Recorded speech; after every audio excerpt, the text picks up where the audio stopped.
So this bio energy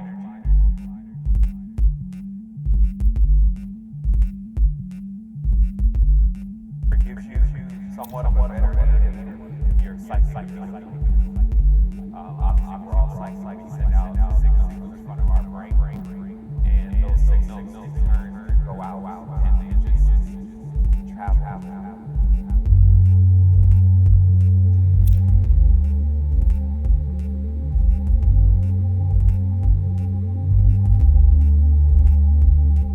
Likewise, people are sending signals at you, they bounce off you, and you send them back based on, your input to the signal.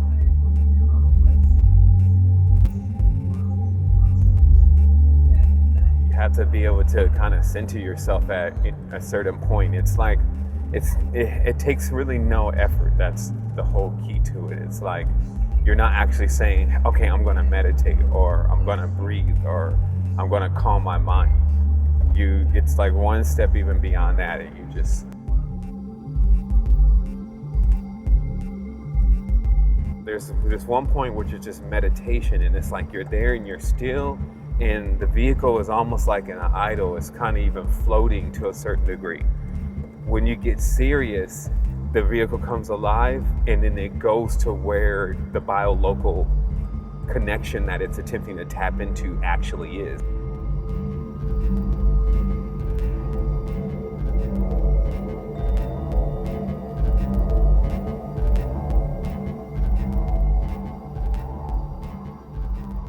This would kind of be like the same as a person in the physical world who is very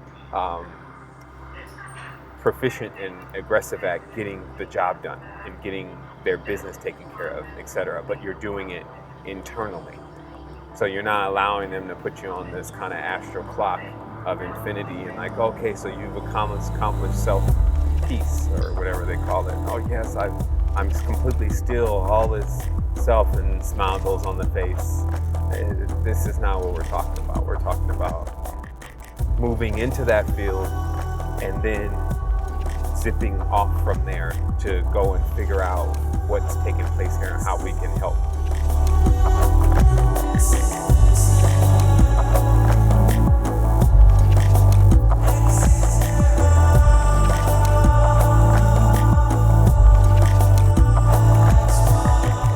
That's the difference between, in certain tense, being the sovereign in mind, meaning that you actually are considering that all of this is based on what you do.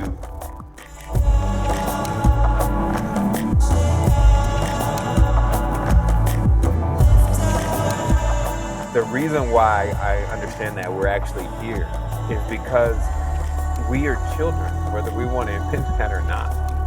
And children have parents. And just like in this world, sometimes you have really great, excellent parents, and then sometimes you have parents that are children themselves. And there's a lot of that going on, especially when we start populating very fast. We'll get into that. So what you have then is you have all these spheres of protection. That's why people call on God. When anytime someone, oh my God, help me. So why is that? It's simple. It's because that's who they believe is going to protect them. So what it leads to then is that a sovereign does not have a God.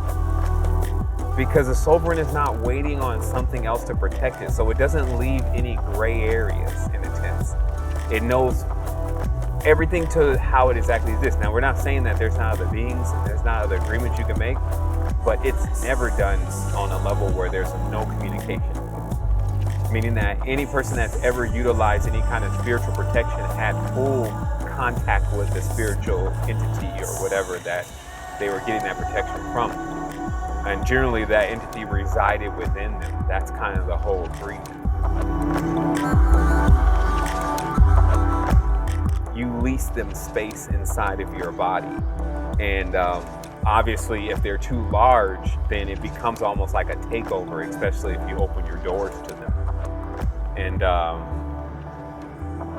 and that's like these are the realm dynamics to me. Like, these are the principles that I believe ultimately make one mature.